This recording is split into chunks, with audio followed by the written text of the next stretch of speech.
আইপিএলে মুস্তাফিজুর রহমানের খেলার চাইতেও যেন তাকে ফিরিয়ে আনার ব্যাপারেই কথা হচ্ছে বেশি।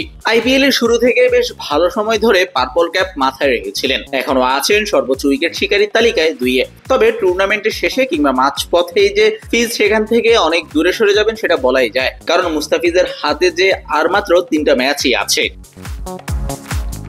14 এপ্রিল মুম্বাইয়ের বিপক্ষে ম্যাচের পর 29 এপ্রিল পর্যন্ত 3টা ম্যাচ পাবেন ফিজ। মে এর 3 তারিখ থেকে শুরু হবে বাংলাদেশের জিম্বাবুয়ে সিরিজ। 5 ম্যাচের এই সিরিজে পুরোটা সময়ের জন্যই ফিজকে চায় টিম ম্যানেজমেন্ট। জুনে বিশ্বকাপে যে টাইগার স্কোয়াডটা যাবে সেখানকার সবাইকেই একসাথে এই সিরিজে খেলিয়ে টিম কম্বিনেশন এবং বন্ডিংটা আরো মজবুত করতেই এমন সিদ্ধান্ত।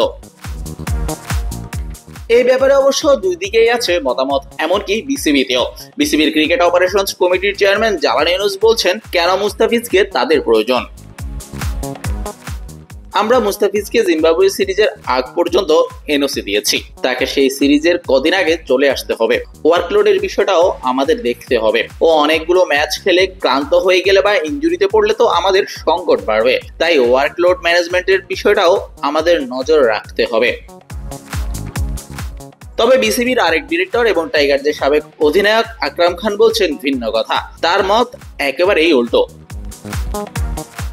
মুস্তাফিজকে ব্যবহার করতে পারলে ফল পাওয়া যায়, যেটা ধোনির দল করে দেখাচ্ছে। জিম্বাবুয়ের সঙ্গে খেলার চেয়ে আইপিএলে খেললে অনেক কিছু শিখতে পারবে সে।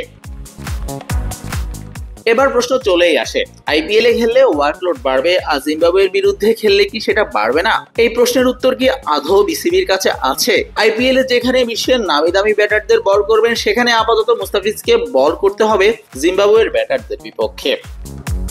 শাহরিয়ার শাওন, স্পোর্টস বাংলা।